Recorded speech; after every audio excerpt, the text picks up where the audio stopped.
Hi there, my name is Tony Gray, and over the next few weeks I'm going to be uploading a series of free lessons based on this fundamental exercise that I think a lot of students take for granted. Now, there are a lot of benefits in these examples I'm going to be showing you. We're going to work on our technique, we're going to work on our awareness of the instrument, we're going to be playing all over different areas of the fingerboard. I'm going to show you fingering patterns. I'm going to upload those onto the screen and in a document that you can download. I'm going to be demonstrating on a 4-string and a 6-string because the fingering patterns and your economy of movement is going to be a lot different on the 6-string to the 4-string. Also, these exercises are going to really help develop your ears so you can hear the tensions and upper structures we're going to be looking at. It's going to give you some vocabulary and ideas for your own melodies and solos, so it's going to be beneficial for that too. And also we're going to be working through a cycle 5 progression, so we're going to be shifting in all keys. These lessons come directly from the Tony Gray Bass Academy, where we go into a lot of detail on fluency exercises, technique exercises, a lot of ear training courses. Basically, we take ideas like this and we just expand them into music where we can kind of be free and improvise. But I think it's really important first to kind of get through the fundamentals, be able to hear exactly what the concept is, and then when you go to apply it in a musical way, you already know how it sounds and how you can use it in a more creative environment. So for this next bunch of lessons, we're going to be focusing on the major 7 chord and its upper structure tensions. Now, when we're improvising or soloing or writing melodies, playing bass lines, it's really important to understand the relationship of what we're playing against the harmony. Especially for bass players, we're constantly having to outline the chord while the soloist would maybe be on top of the chord tones, but we really have to understand these chord tones, so it's really important that we have this quite fluent all over the instrument. So we're going to be looking at those, and also when you go into writing melodies or improvising solos or whatever you're doing, you know, it's kind of good to step away from the chord tones and kind of lift above the harmony, but still with staying diatonically in there. So it's really important for us to understand what the available tensions are and why they work. So what I'm going to do now is just play a C major 7 chord. So it's going to be C, E, G and B. That spells out the chord with the root, the 3rd, the 5th and the 7th. So it gives us a really nice, rich sounding major chord. And if I start adding tensions to this, if I play a D on top now, we'll kind of hear it become more and more lusher. Now if I add this next tension, which is an F sharp, which is sharp 11, you see it really sits beautifully on top there. And then finally I'm going to add an A, which is tension 13. So there we have all the chord tones and the available tensions, and you can hear it sounds really beautiful when I play it as a cluster. Now the reason why these tensions sound good over a major 7 chord is basically the D is a whole step above the root, so it's not clashing there. The F sharp actually is borrowed from the Lydian mode, because if we're playing a C major scale we're going to get this F, but the F is a half step away from the E, so kind of when I play a C major 7 chord and then play an F, the F kind of rubs against the E and we get this kind of dissonance. So what we want to do is borrow the sharp 11 from the Lydian mode, and the F sharp is a whole step above the 3rd. So we're using a D a whole step above the root and an F sharp which is a whole step above the 3rd. And together you get this really beautiful sound. Now the last tension is 13, so we have 9 which is D, sharp 11 which is F sharp, and then finally we're going to add an A which is tension 13, and that is a whole step above the 5th. So that's going to also cause no dissonance and nastiness. So all together they sound like this. Now understanding how to play those on the instrument is really important and beneficial to when you take solos and play melodies. So what we're going to do is go through a series of exercises where we're just playing the chord tones and tensions in order from the different degrees. Now this is going to really help you create a lot of muscle memory, so hopefully, you know, down the line, without even realizing it, you're going to be able to play these shapes and patterns. You're just going to be able to draw from what we're going to be working on now. So I really recommend that you take these lessons seriously and you work on them, and don't take them for granted. Even if you understand that concept, I want you to be able to do it physically on your instrument and do it in a way where you can really hear what you're doing. So the first exercise is basically playing this pattern ascending from the root.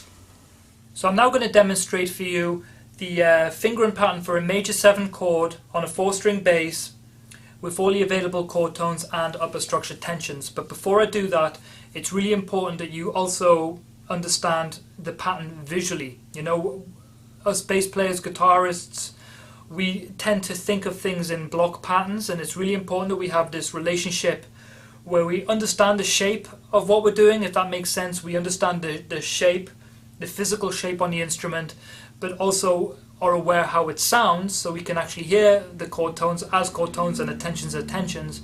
But again, it's important to visualize this, and this is going to become more important and more kind of obvious to you in a few lessons when we start moving away from starting on the chord tones, or especially when we're descending, because you're going to find yourself with some unfamiliar territory.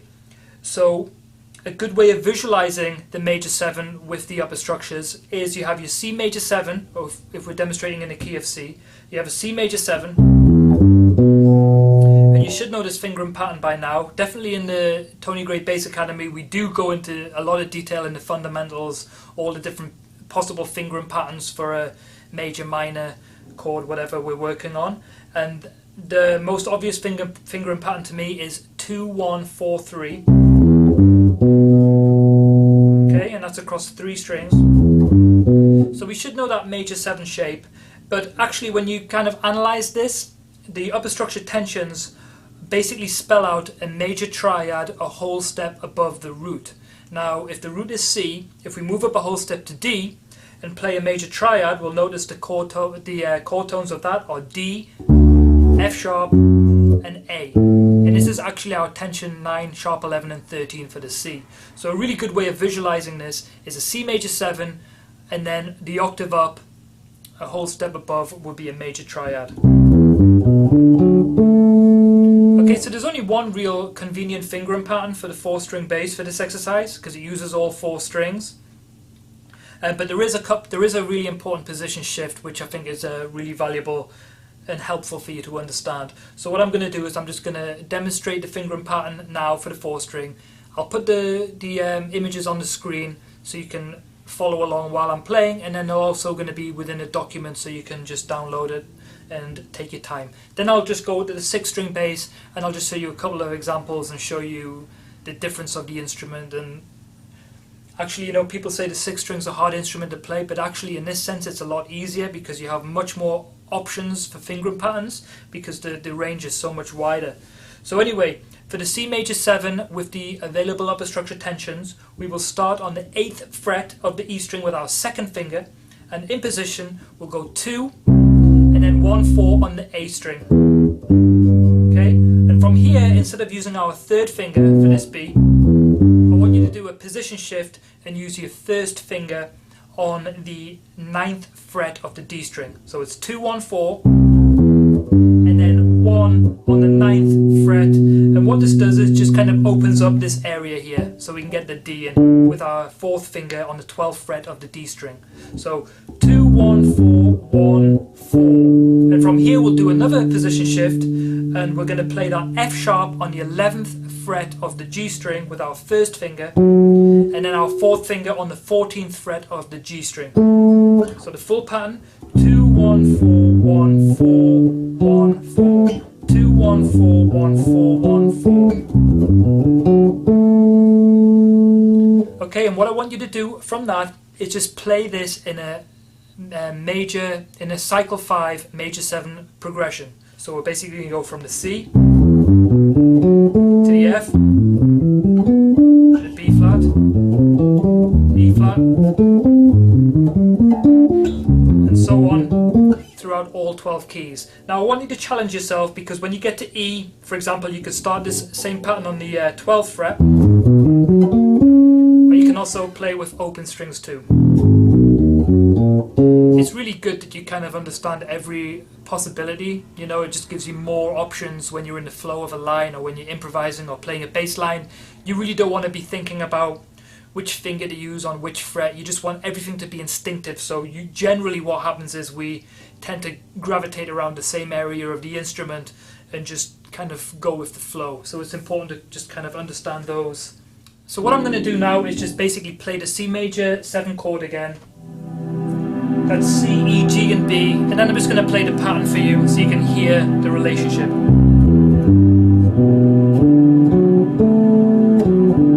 You know, you can hear this upper structure.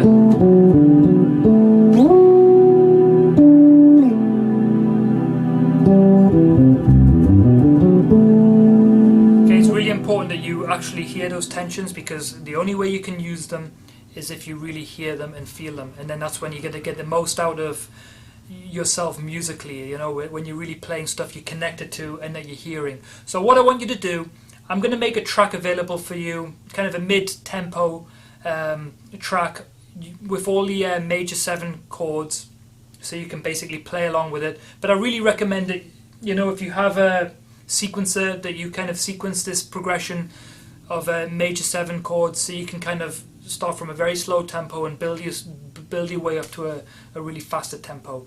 Now I'm going to quickly demonstrate some of the fingering patterns on a 6-string bass, and then we're going to move on to part 2 of this exercise.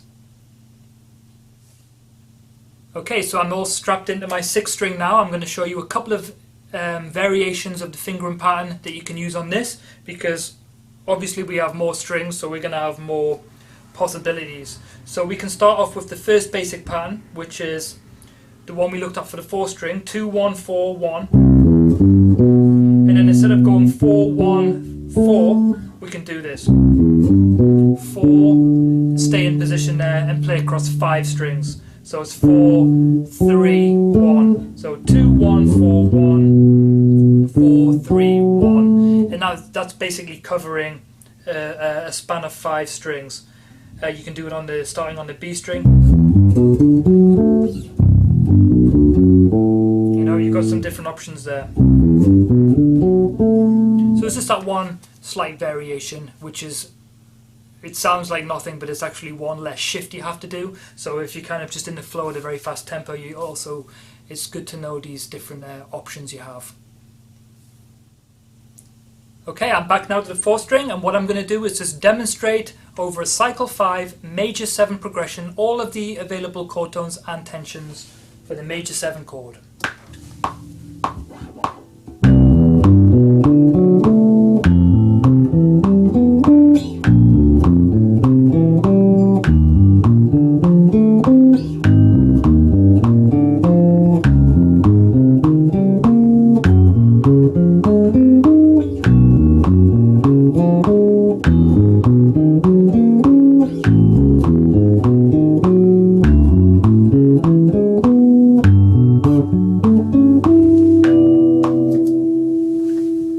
Once you're comfortable with that, we're going to move on to part 2 of this lesson.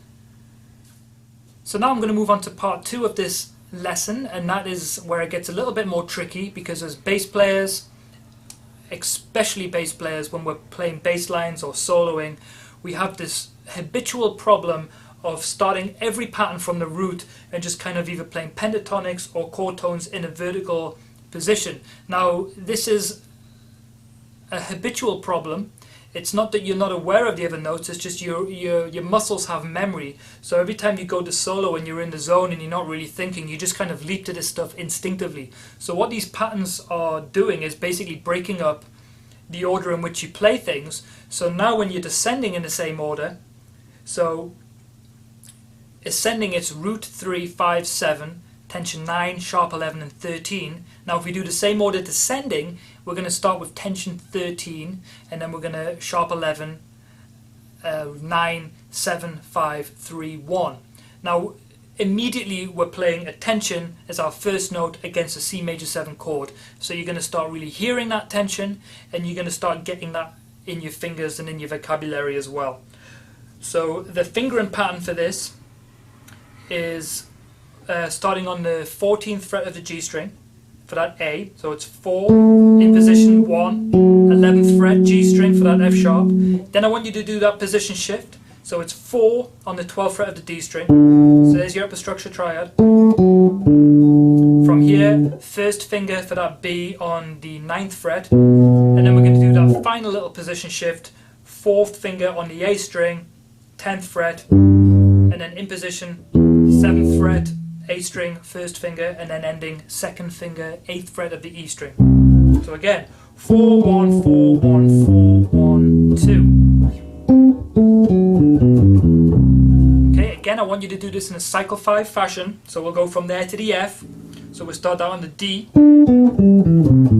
You know, this is where the shapes or the visualization comes really important, because now I know it's a major triad starting from the 9 or descending from the 13, and then it's just a major 7 descending from the 7th degree. Okay, now you can do that going down to the 1st fret with the open strings, or you can just kind of stay up here. It's good to know both, because again, when we're using open E strings and all this stuff, the fingering pattern is going to change slightly, and it's really important that you get used to being fluent when you're using open strings and strings in different areas of the instrument. So now I'm going to show you the fingering pattern for the 6th string, and then I'm going to play a descending pattern on the major 7 cycle 5 progression. So here I am back again with my 6th string, and I'm going to show you the variation fingering pattern for this, and this is good for 5 string basses or 6 string basses or 20 string basses, as I know some of you guys have.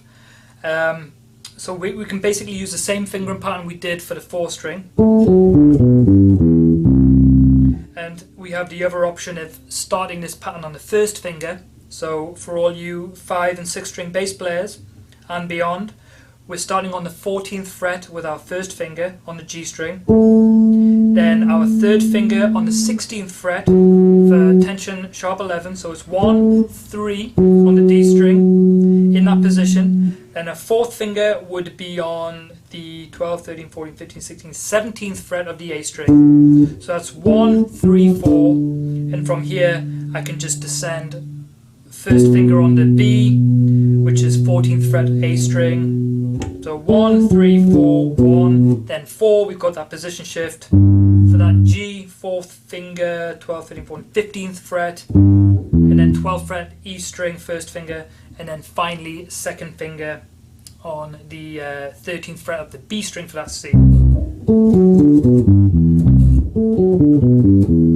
So there's a big difference there. We're ending on the 8th fret of the E string, or we're ending on the 13th fret of the B string. Okay, so it's important to understand these different shifts, and of course there are multiple places to play that pattern, especially on a 6th string. So what I'm going to do now is demonstrate the descending pattern using the 4th string over this cycle 5 major 7 progression.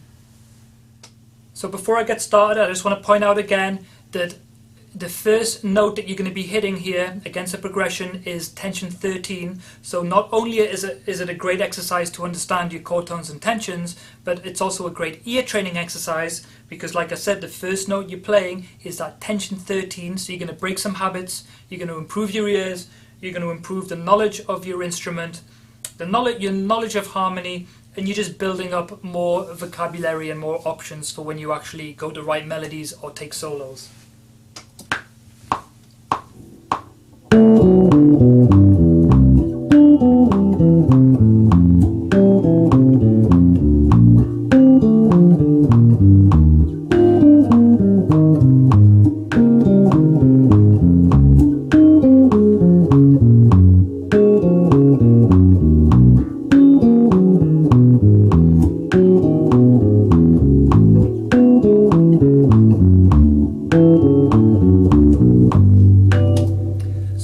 Good way of doing this is actually you can do it without a sequencer or without a metronome, and basically just take your own time with it, so you can just kind of sit and work out the notes.